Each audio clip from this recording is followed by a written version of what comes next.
Good morning, students. In the previous video, we have discussed the basic concept and the introduction of this chapter, algebraic expression and identities. Now today we will start our exercise 9.1. So I will just revise the terms which we have discussed before.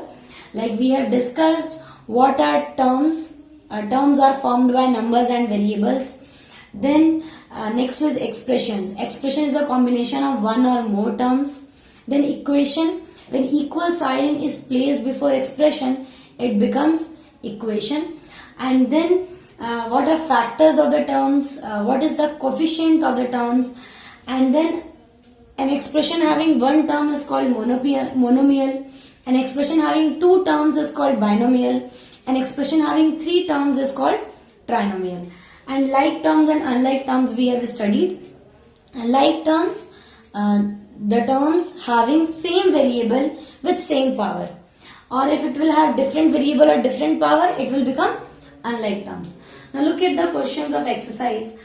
First question of the exercise is identify the terms, their coefficient for each of the following expressions. तो हमें पहले जो terms identify करने हैं और उनके coefficient भी identify करने हैं. So what we can do, we can make a table for this. Okay, it will be easy for us. In the first column we will write expression. ठीक है, जो भी हमें क्वेश्चन में expression दिया हुआ है, that we will write in the first column. After expression, another column will be for terms. Okay, and third column will be for coefficient. Now see, here it is not mentioned कि हमें कौन सा coefficient बताना है. Then we will take it as numerical coefficient. ठीक है, हम सबका न्यूमेरिकल कोएफिशिएंट ही बताएंगे. इट्स ऑब्वियस, अगर नहीं पूछा है कि किस वेरिएबल का बताना है, then we will only tell about numerical coefficient. So in this first question, first part is 5xyz square minus 3zy. ठीक है, ये हमारा एक्सप्रेशन है. अब इसके अंदर कितने टर्म्स हैं? 1 and 2 terms. So I will write it individually. 5xyz square और अगला टर्म क्या है? -3zy. Keep one thing in mind that whatever terms you are writing, you have to write it along with the sign before it. ठीक है, 5 के पहले plus था, so it was plus, and then the other was minus. Now what is the numerical coefficient for this? 5. Numerical coefficient for this -3. Okay. Similarly for second part, in second part it is 1 plus x square. How many terms it have? It has 3 terms. 1, x and x square. 3 terms it have. अलग अलग लिखेंगे ताकि उसके सामने उसका coefficient लिखना easy हो जाए. Now numerical coefficient of 1 is 1. X is also 1. Since it doesn't have any other number, so we will take it as 1. Similarly x square का भी क्या हो जाएगा? 1. Okay. Now next is third part. In this we have in all 3 terms. Okay. 4x square y square minus 4x square y square z square plus z square. So let's see, the terms are separated by plus and minus. So 1, 2 and 3. So 4x square y square is one term. Minus 4x square y square z square is another, and z square is third term. Numerical coefficient 4 minus 4, nothing is there, so that I will take it as 1.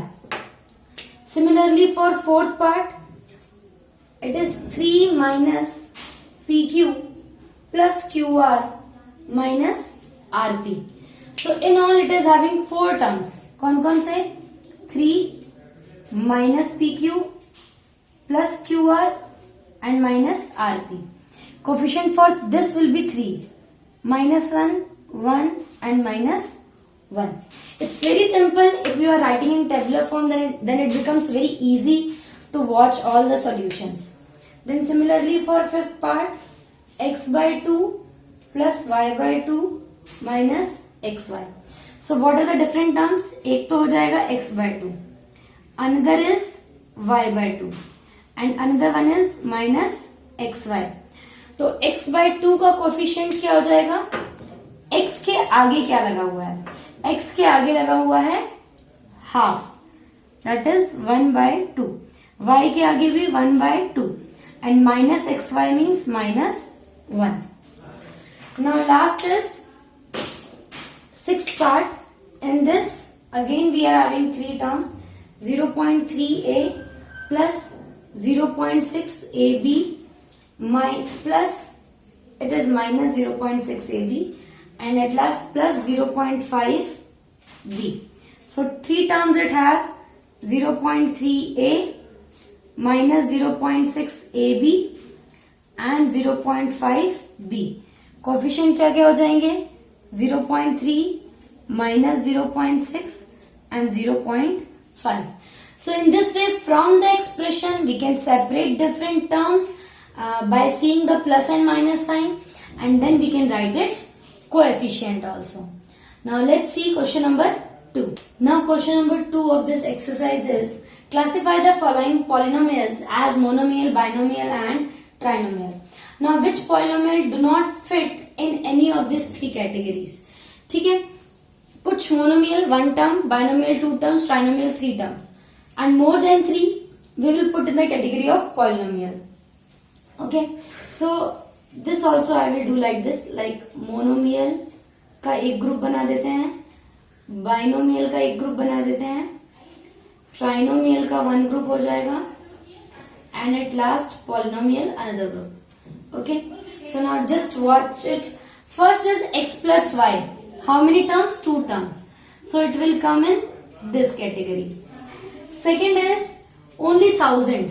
So this will come in first category. Then x plus x square plus x cube plus x raised to power 4. 4 terms है. Okay.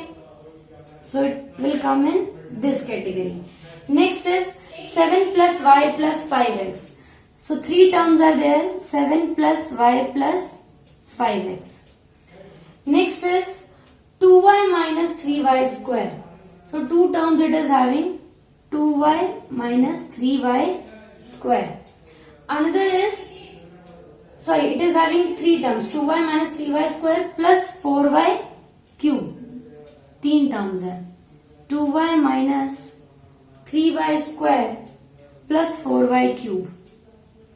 Okay, then next is 5x minus 4y plus 3xy. 5x minus 4y plus 3xy. It is also having 3 terms. Next is 4z minus 15z square. 2 terms are there. Then AB plus BC plus CD plus DA. Definitely in this category, AB plus BC plus CD plus DA. 4 terms हो गए. Next is PQR.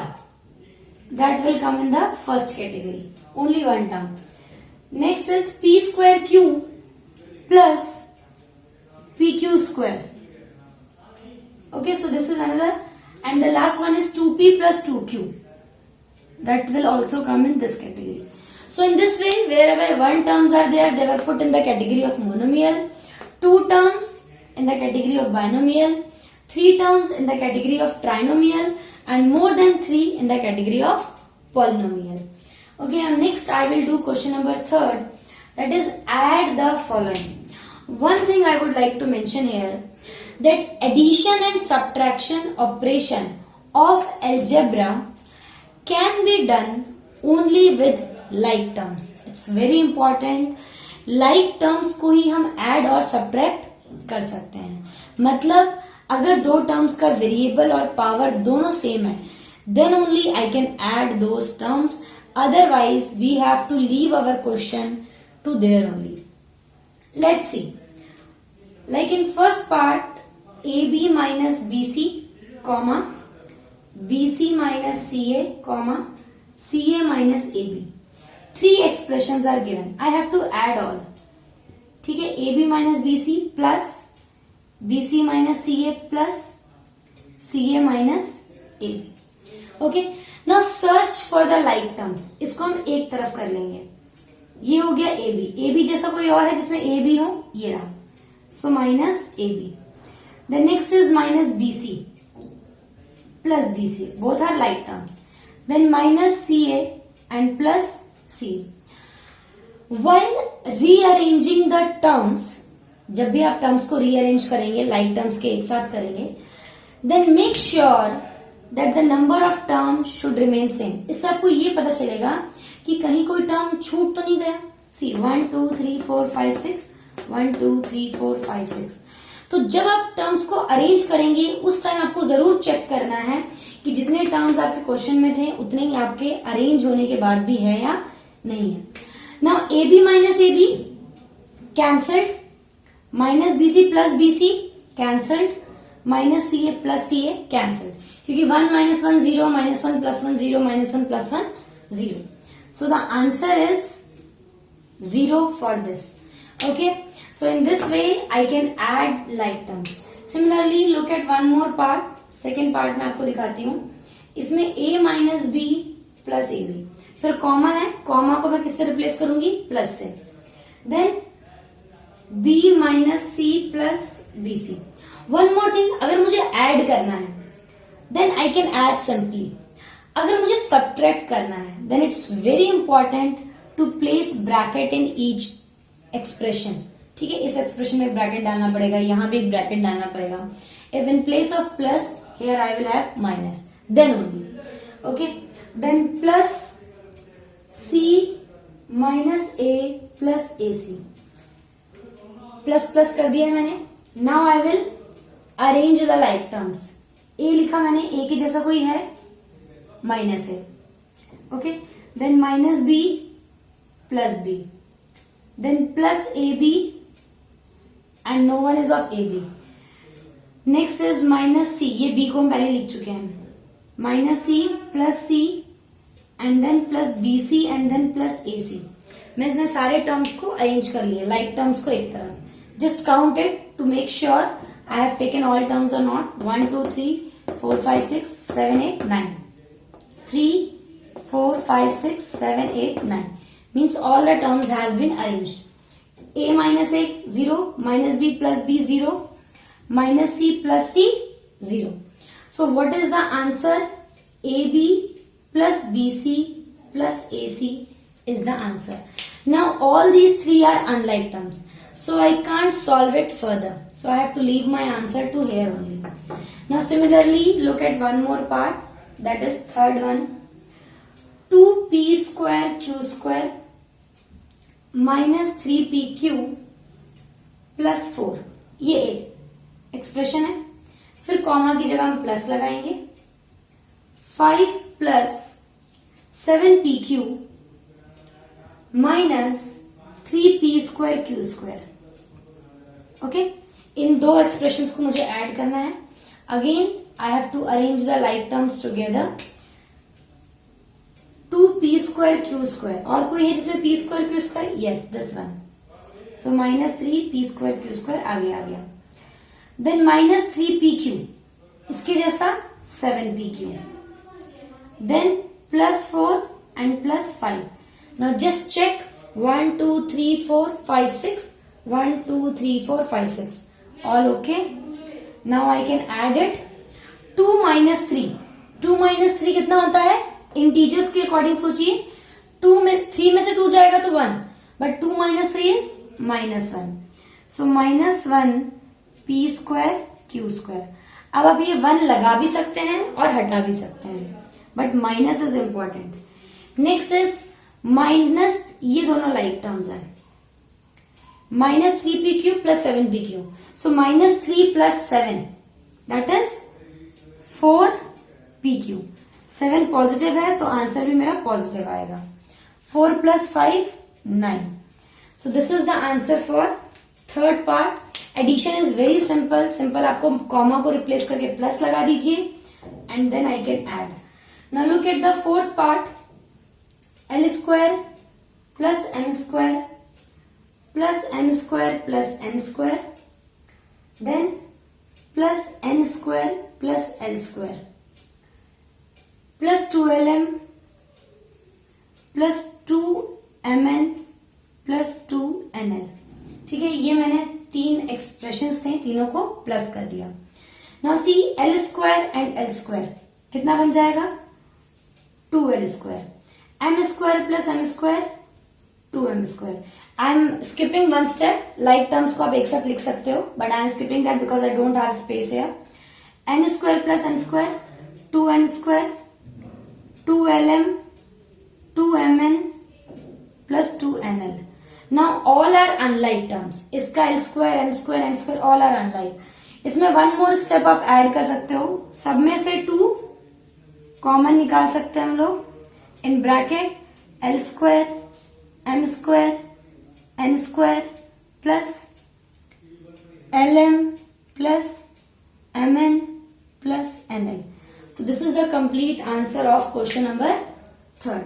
So now I hope you have understood how we can add terms by separating like terms together. Now we will discuss the last question, that is question number 4. In question number 4, instead of addition, subtract is there. Now again, just a reminder for you, for subtraction, placing bracket is very very important. Now I will tell you why it is important. Like in A part, it is subtract 4a minus 7ab plus 3b plus 12 from 12a minus 9ab plus 5b minus 3. दो चीजें आपको subtract में ध्यान रखनी है। First कि from के बाद जो भी है वो पहले आएगा, बिल्कुल बैठा लीजिए आप लोग अपने दिमाग में कि फ्रॉम के बाद जो भी होगा, चाहे वो नंबर हो चाहे वो एक्सप्रेशन हो, that will be written first. Okay, so let's see, I will show you how we can do it. A part की हम बात कर रहे हैं, मैं डायरेक्ट क्वेश्चन ही लिख रही हूं। फ्रॉम के बाद था ये 12a minus 9ab plus 5b minus 3। अच्छा, क्यों हम फ्रॉम के बाद वाले को पहले लिख रहे हैं? Because if you will translate this statement in Hindi कि सपोजिंगली सब्ट्रैक्ट 3 फ्रॉम 8, इसका क्या मतलब है? 3 को सब्ट्रैक्ट करो किसमें से? 8 में से। तो जिसमें से करना है उसको हम पहले लिखेंगे। तो इसमें से मुझे सब्ट्रैक्ट करना है। अब देखिए मैंने ब्रैकेट लगा दिया, ये एक एक्सप्रेशन था। क्या सब्ट्रैक्ट करना है मुझे? 4a minus 7ab plus 3b plus 12। ठीक है, मुझे इसको सब्ट्रैक्ट करना है। Now what is the role of this bracket and how it will be affected by this minus sign. अब एक चीज आपको ध्यान रखनी है, पहले तो आपने ध्यान रखा कि फ्रॉम के बाद जो भी है वो पहले आ गया, ये तो बहुत सिंपल सी बात है। अब इस ब्रैकेट का क्या रोल है? बहुत इंपॉर्टेंट रोल है। Now see, this will remain same when I will open. Now in the second step I will open the bracket.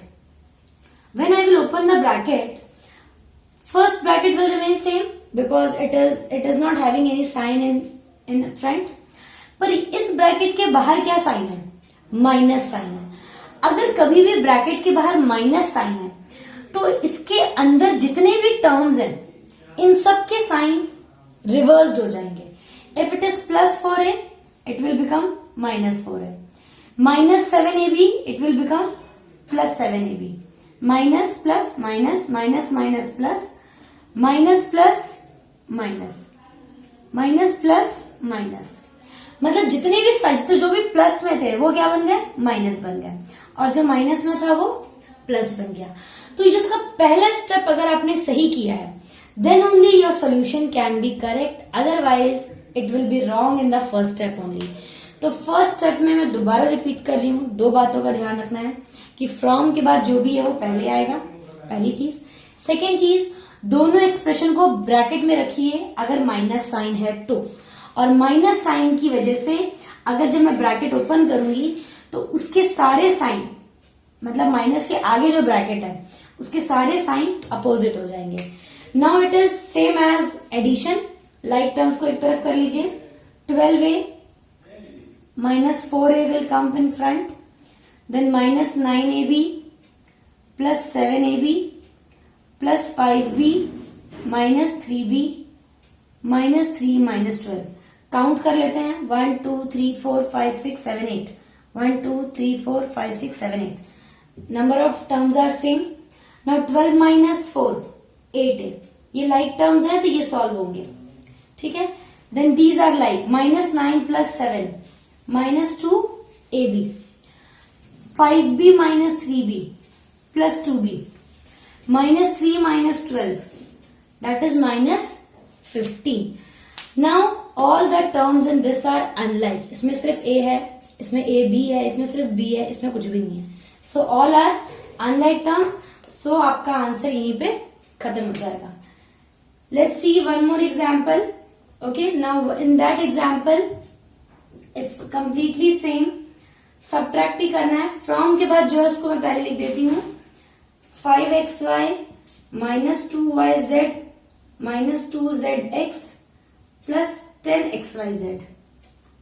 ये पहले है, फिर माइनस का साइन क्योंकि सब्ट्रैक्ट बोला है. 3xy plus 5yz minus 7zx. Okay, so this is the first step. मैंने from के बाद वाले को पहले लिखा, ब्रैकेट में भी लिख दिया, माइनस साइन भी लगा दिया. सेकेंड स्टेप, ओपन करेंगे ब्रैकेट को. First bracket will remain same, no change in this.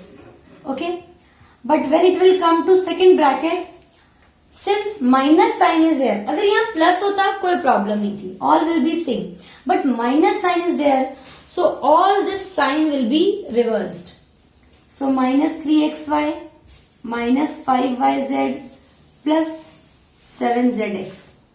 ये बहुत इंपॉर्टेंट स्टेप है, ब्रैकेट को सही खोलना. Now arrange the like terms.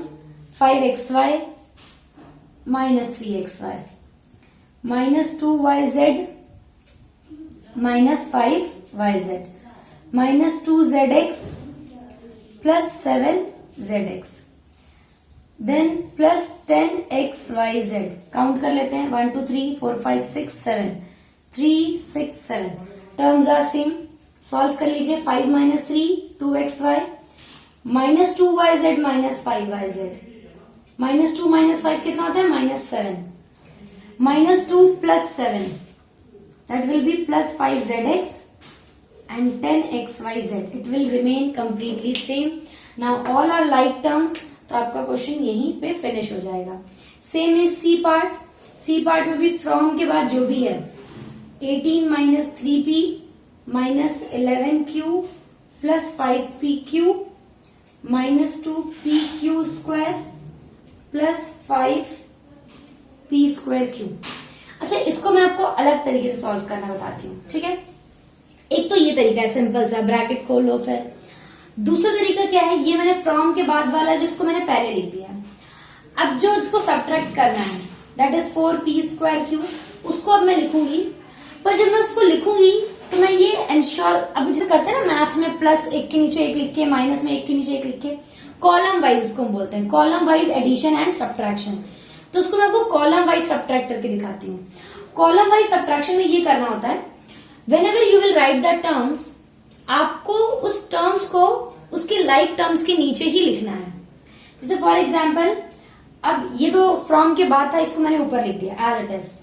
अब जो मुझे नेक्स्ट लिखना है उसमें पहला टर्म क्या है, 4p स्क्वायर क्यू, वो मुझे किसके नीचे लिखना चाहिए, इसके नीचे लिखना चाहिए. प्लस 4p स्क्वायर क्यू, क्योंकि इसके आगे कोई साइन नहीं, that is plus. Then minus 3pq, so minus 3pq plus 5pq square. Then next is minus 8p. Then next is plus 7q and the last one is minus 10. तो ये मैंने सारे terms को लिख दिया. पहले ही मैंने उसको जब लिखा मैंने टर्म्स, तो मैंने उसको लाइक टर्म्स के नीचे ही लिखा है. ये कॉलम वाइज में आपका कैलकुलेशन थोड़ी इजी हो जाती है. अब अगर ये प्लस का होता तो आपको एज इट इज प्लस कर लेते. 18 में से 10 गया 8, माइनस 3 माइनस 8 माइनस 11 हो जाता, सिंपल प्लस कर लेते हैं. लेकिन ये माइनस का था, तो इसमें क्या होगा, इस नीचे वाली लाइन के सारे साइन उल्टे हो जाएंगे. ये बन जाएगा plus 10 plus 8p minus 7q plus 3pq minus 5p square minus 4p square q. और जब आप इसको सॉल्व करेंगे तो आपको इन्हीं सिंबल्स को ध्यान में रखना है, जिसमें मैं सर्कल लगा रही हूं, जो हमने चेंज किया है. इसके साथ जो लगे इस सिंबल्स को आप भूल जाइए. अब देखिए 18 प्लस 10 कितना हो जाएगा, 28. Minus 3 plus 8 that will B plus 5p. Minus 3 plus 8 कितना हुआ, 5. -11 -7 -18 Q +5 +3 +8 PQ। आप ध्यान दो, मैंने जो इसकी ये साइन लिखे इसको भूल गई मैं, जिन पे मैंने सर्कल किया है इसी साइन को ध्यान दे रही हूं मैं। -2 -5 -7 PQ स्क्वायर +5 -4 5 -4 कितना हुआ 1 P स्क्वायर Q। अब इसके फायदे क्या है कॉलम वाइज के? पहला फायदा ये होता है इसमें short. Second benefit is that आपको जब आप टर्म्स को अरेंज करते हो 1 बाय 1 करते हो तो आपका कोई टर्म छूटने की पॉसिबिलिटी नहीं है। आप सारे टर्म्स को लिखते जाओगे एक के नीचे एक, ठीक है, तो सारे टर्म्स आ जाते हैं। थर्ड वन इज आपको रीअरेंज नहीं करना पड़ता है, so that's why it becomes easy and quick. So you can use any of the method, both are correct. If you are comfortable with column wise method you can do this. We can use this method both for addition and subtraction. Addition में ये sign change नहीं होता है, simple add. Subtraction में नीचे वाली line का sign change हो जाता है, only this is the difference. और you can use this method also, whatever you feel easy just go with that. So this is all about exercise 9.1. The next topic we will discuss in our next class. Thank you, students.